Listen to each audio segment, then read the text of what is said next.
Hello everyone, welcome to EduTabs. So in today's 50 days 50 mark series, we'll be discussing the topic book debts and term deposit as collateral. तो अगर मुझे अपनी book debts के against loan लेना है तो bank देगा। जिनका अच्छा ट्रैक रिकॉर्ड होता है उन्हें बुक डेट्स के अगेंस्ट इजीली लोन मिल जाता है।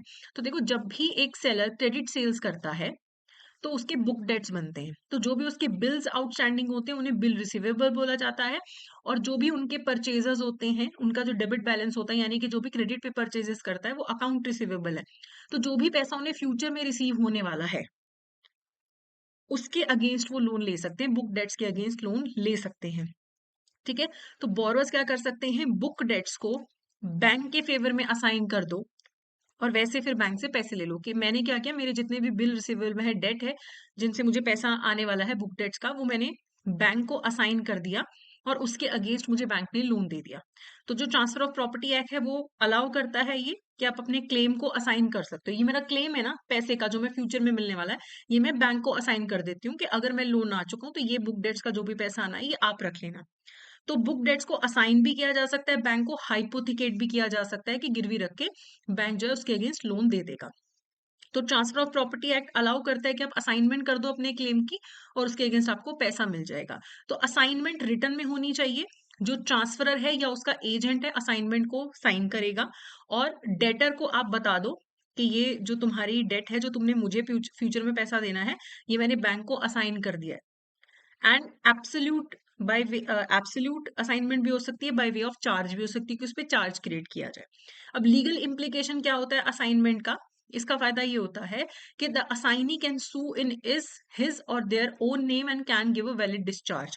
अब इसमें होगा, देखो, अब मैंने मान लो रमेश से पैसा लेना है, ठीक है, और इसके लिए एक बिल भी जनरेटेड है जो ये दर्शाता है कि रमेश ने मुझे पैसा देना है। अब यही बिल को मैंने गिरवी रख के बैंक से लोन ले लिया। मान लो ये 10 लाख का बिल है, डेट है, जो मुझे रमेश ने पे करनी है 4 महीने बाद, मैंने इसी को गिरवी रख के बैंक से लोन ले लिया। अब कल अगर रमेश पेमेंट नहीं करता तो मेरा तो स्टेक है ही है उस चीज के अंदर, बैंक का भी स्टेक है। तो इस केस में बैंक के पास भी पावर हो जाती है, बैंक असाइनी है, मैं असाइनर हूँ, बैंक असाइनी है, मैंने डेट जो है बुक डेट्स असाइन करी है बैंक को। तो इस केस में बैंक भी सू कर सकता है, बैंक भी केस कर सकते हैं, क्योंकि बैंक का भी तो इंटरेस्ट है ना उसके अंदर। एंड इवन फ्यूचर डेट्स के अगेंस्ट भी लोन लिया जा सकता है।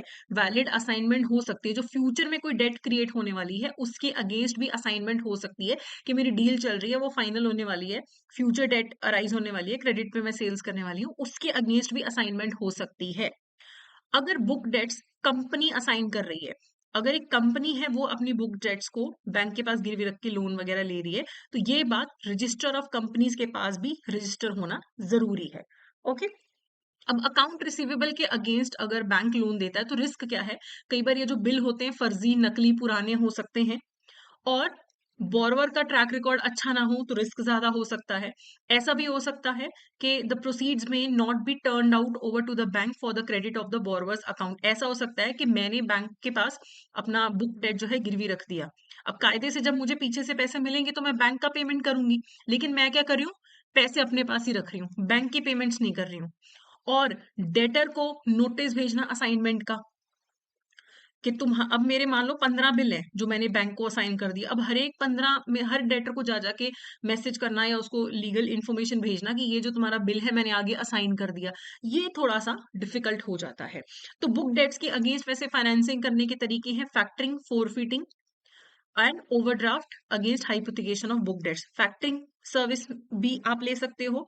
फैक्टरिंग सर्विस में क्या होता है कि आप जो है अपने जो बुक डेट्स होते हैं आप किसी फैक्टरिंग कंपनी को दे देते हो और उन बुक डेट्स के अगेंस्ट पैसा वसूलने का काम फैक्टरिंग कंपनी करती है, आपकी सिरदर्दी नहीं। अब मैं बहुत क्रेडिट सेल्स करती हूँ, मेरे महीने में 100 बिल्स जनरेट हो जाते हैं जिनकी मुझे पेमेंट रिसीव करनी होती है आगे जाके। अब इन 100 बिल्स की पेमेंट, हर महीने बिल्स बन रहे हैं उनकी पेमेंट रिसीव करना सिरदर्दी हो जाती है। तो मैं सारे बिल्स जो है फैक्टरिंग कंपनी को दे दूंगी। फैक्टरिंग कंपनी जो है वो बोलेगी अच्छा ये सारे बिल्स मिला के 50 लाख के होते हैं, ये पकड़ो 45 लाख, 5 लाख हमारी फीस है, अब ये पैसा वसूलने की जिम्मेदारी हमारी, हम 50 वसूल लेंगे, 5 की हमारी वहां से हम कमाई कर लेंगे। ओके, तो ये फैक्टरिंग सर्विस होते हैं, मुझे इमीडिएटली पैसा मिल गया।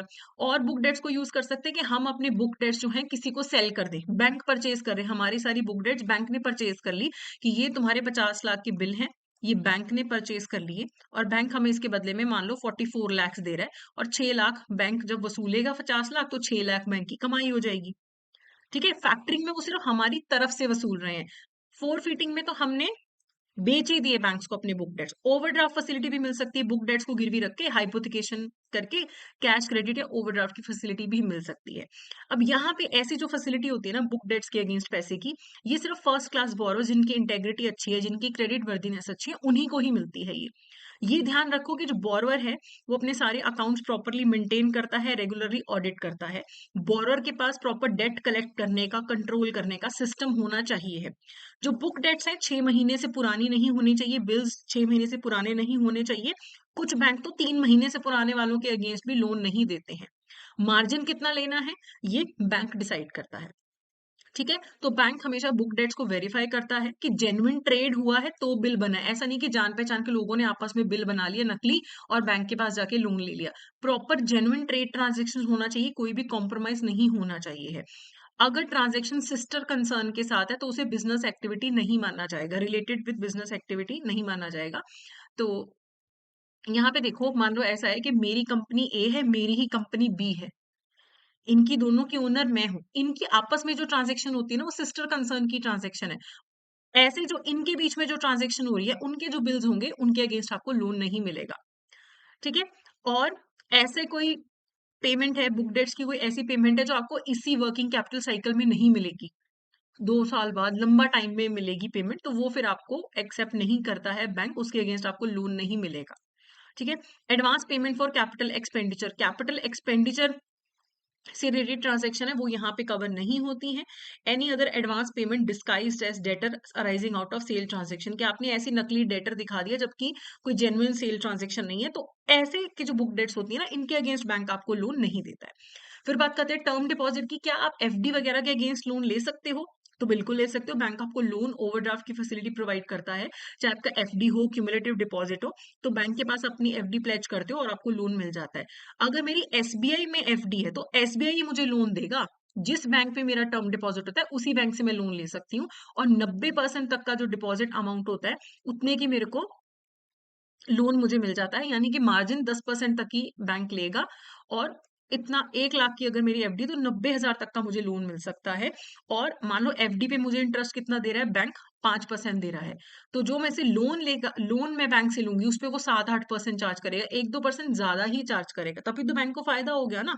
ठीक है, borrowers can repay the loan before the maturity date.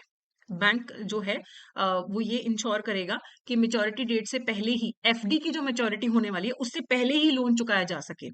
If not paid in full before maturity, the surplus amount is paid to the borrower. If there is a shortfall, the borrower must cover it.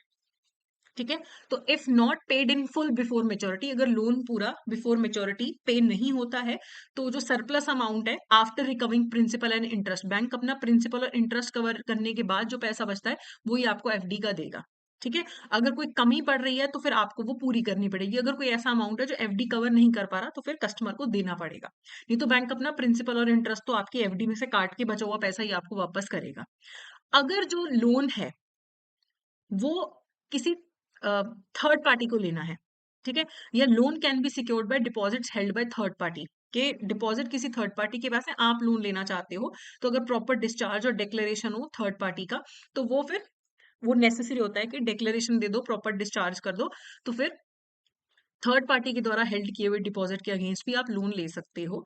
अगर आपका deposit किसी दूसरे bank में है, FD किसी और bank में है, एसबीआई में एफडी है, एचडीएफसी आपको लोन नहीं देगा, सेम बैंक होना चाहिए।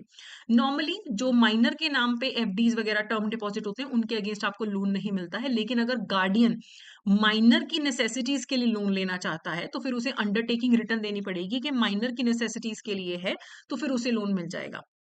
ठीक है, माइनर के फायदे के लिए deposit receipts need to be duly discharge by the depositor. In cases with multiple deposit holders all must discharge the receipt. अगर मल्टीपल डिपॉजिट होल्डर्स हैं, टर्म डिपॉजिट के मल्टीपल होल्डर्स हैं, तो सारे जो हैं डिस्चार्ज करेंगे रिसीट को। Additionally, the bank should obtain necessary loan documents and appropriation letter authorizing the bank to use the deposit towards the loan. तो बैंक प्रॉपर आपसे सारे लोन डॉक्यूमेंट्स एप्रोप्रिएशन लेटर लेगा जिसमें लिखा होगा कि अगर आप लोन नहीं चुकाओगे तो आपका टर्म डिपॉजिट बैंक यूज कर सकता है। ठीक है, लोन देने के बाद बैंक जो है ये जो लियन हो जाता है उसका फिक्स डिपॉजिट पे ये रजिस्टर कर लेता है, ताकि कहीं एक्सीडेंटली आप एफडी का पेमेंट ना कर दो। नोट करके रखो कि इस एफडी के अगेंस्ट हमने लोन दे रखा है, ताकि गड़बड़ ना हो जाए, गलती से भी कोई एफडी का प्रीमेच्योर विड्रॉल करके पैसा ना ले जाए और बैंक को पता भी ना लगे। ठीक है, अगर loan against deposits in the name of sole proprietor है are not treated as third party loans. FD मेरे सोल प्रोप्राइटरशिप फर्म के नाम पे और लोन मुझे लेना है तो कोई दिक्कत नहीं, इसे थर्ड पार्टी लोन नहीं समझा जाता है। ठीक है, however loan against deposits in the name of a partnership firm are classified as third party loans। ठीक है, loan against deposit in the name of a partnership firm, जो मेरा पार्टनरशिप फर्म है, मेरा जो पार्टनरशिप फर्म है उसके नाम पे एफडी है और मैं उस फर्म में पार्टनर हूँ, और मैं इस एफडी के अगेंस्ट अगर लोन लेना चाहूं तो मुझे मिल तो जाएगा, लेकिन इसे थर्ड पार्टी लोन बोला जाएगा। यहाँ पे हमने डिस्कस किया था ना, deposits held by third parties, तो यही वो सिचुएशन है। अगर तो सोल प्रोप्राइटरशिप फर्म है वहां पे थर्ड पार्टी लोन नहीं माना जाता, कोई डिस्टिंक्शन नहीं मानी जाती। लेकिन अगर पार्टनरशिप फर्म के नाम पे एफडी है और आप पार्टनर हो, आप लोन लेना चाहते हो, तो उसे थर्ड पार्टी लोन माना जाता है। ठीक है, अगर एसबीआई की एक ब्रांच के पास एफडी है, दूसरी ब्रांच से लोन लेना चाहो तो आप ले सकते हो। ठीक है, लेकिन बैंक अपना लियन का राइट रखता है लोन देने से पहले। ठीक है, if a company seeks a loan against its deposits a board resolution authorising the loan is required. अगर कंपनी के नाम पे कोई फिक्स डिपॉजिट है, टर्म डिपॉजिट है, और कंपनी उसके अगेंस्ट लोन लेना चाहती है, तो बोर्ड ऑफ डायरेक्टर्स जो है उसे एक रेजोल्यूशन पास करना पड़ेगा कि यस हम ऑथराइज करते हैं कि हमारी कंपनी हमारे टर्म डिपॉजिट के अगेंस्ट बैंक से लोन ले सकती है। इसे रजिस्टर ऑफ कंपनीज के पास रजिस्टर करवाने की जरूरत नहीं है। अब इससे रिलेटेड कुछ एमसीक्यूज देख लेते हैं। Under what conditions can a loan B granted against a term deposit held in the name of a minor. Under what condition can a loan be granted, minor के नाम पे जो टर्म डिपॉजिट है उसके against आपको loan कब मिलता है? जब माइनर की नेसेसिटीज के लिए लोन लिया जाए तब गार्डियन लोन ले सकता है माइनर की नेसेसिटीज के लिए, कि माइनर के नाम का एफडी है, तो सी यहाँ पे करेक्ट आंसर है। Can loans be granted against term deposit held with other banks? No, due to the general lien held by the receiving bank. तो अगर आपका एफडी किसी और बैंक में है, किसी और बैंक में आप लोन नहीं ले सकते हो, क्योंकि आपके डिपॉजिट पे बैंक का राइट टू लियन है, कि अगर आप बैंक का कोई पैसा नहीं चुकाते तो बैंक आपके डिपॉजिट से पैसा रिकवर करेगा ना। तो इसलिए एक बैंक से लोन ले रहे हो तो उसी बैंक में आपका एफडी होना चाहिए। In case of deposits held by a company, what document is required to authorise a loan against the deposit? अगर कंपनी के नाम पे डिपॉजिट और कंपनी लोन लेना चाहती है तो बोर्ड ऑफ डायरेक्टर्स का रेजोल्यूशन चाहिए कि बोर्ड ऑफ डायरेक्टर्स ऑथराइज कर दे कि ठीक है लोन ले लो। अगला है फोरफीटिंग में क्या होता है? Selling account payable to at a discount, selling account receivable at a discount, purchasing goods and reselling them at profit, none of the above. तो फोरफीटिंग में क्या होता है? आपके जो अकाउंट रिसीवेबल होते हैं, जो आपको पैसा फ्यूचर में मिलने वाला है, वो आप बेच देते हो डिस्काउंट पर, आपको पैसा मिल जाता है। तो बी यहाँ पे करेक्ट आंसर है। अगला है to keep book debts as collateral, age of the book debt should not be more than. अगर आप अपनी बुक डेट्स को गिरवी रख के लोन लेना चाहते हो तो कितनी पुरानी बुक डेट्स होनी चाहिए? सो 6 महीने से पुरानी नहीं होनी चाहिए। ओके, अगला है book debts can not be assigned mortgage hypothecated. तो बुक डेट्स को या तो आप असाइन करते हो या हाइपोथिकेट करते हो, मॉर्टगेज तो आप करते हो इमूवेबल प्रॉपर्टी को। ठीक है, तो बी जो है यहाँ पे करेक्ट आंसर है। अगला है, which of the statement is correct regarding book debts as a collateral? The facility should be restricted to first class borrowers whose integrity and credit worthiness are beyond question. ये correct है। It should be ensured that the borrower keeps his account in a proper manner और audit होते हैं, correct। borrower के पास effective debt collection और control mechanism होना चाहिए, correct। तो all of the above जो है यहाँ पे correct option है। ठीक है, तो ये था हमारा आज का सेशन। तो that's it for today. Thank you so much.